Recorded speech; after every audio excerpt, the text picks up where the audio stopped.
ஹரே கிருஷ்ணா. தெய்வ திரு ஆச பக்தி வேதாந்த சுவாமி ஸ்ரீல பிரபுபாதர் விரிவான பொருள் உரைகளுடன் அருளிய ஸ்ரீமத் பாகவதம் காண்டம் 2 பிரபஞ்சத் தோற்றம் அத்தியாயம் 10 எல்லா கேள்விகளுக்கும் பாகவதமே தகுந்த விடை. பதம் 5 அவதாரானு சரிதம் ஹரேஷ் சாஸ்யானு வர்தினாம் பும்சாம் ஈச்சகதா புரோக்தா ஞானாக்ஞானோ பப்ரும் ஹிதா. மொழிபெயர்ப்பு. பகவத் விஞ்ஞானமானது முழுமுதற் கடவுளின் அவதாரங்களையும் அவரது பல்வேறு செயல்களையும் மற்றும் அவரது சிறந்த பக்தர்களின் செயல்களையும் விவரிக்கிறது.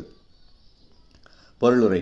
பிரபஞ்சத் தோற்றம் நிகழ்ந்து கொண்டிருக்கும் பொழுது ஜீவராசிகளின் செயல்களை பதிவு செய்யும் சரித்திர வரலாறு படைக்கப்படுகிறது.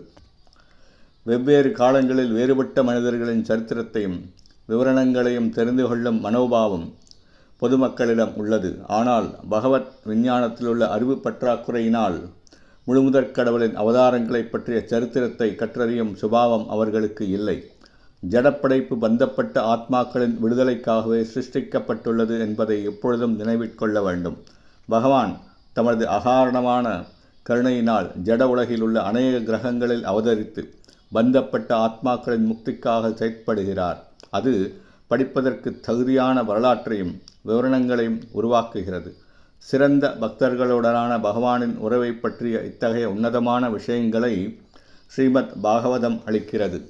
ஆகவே பகவானையும் அவரது பக்தர்களையும் பற்றிய விஷயங்களுக்கு மரியாதையுடன் செவிசாய்க்க வேண்டும். ஹரே கிருஷ்ணா.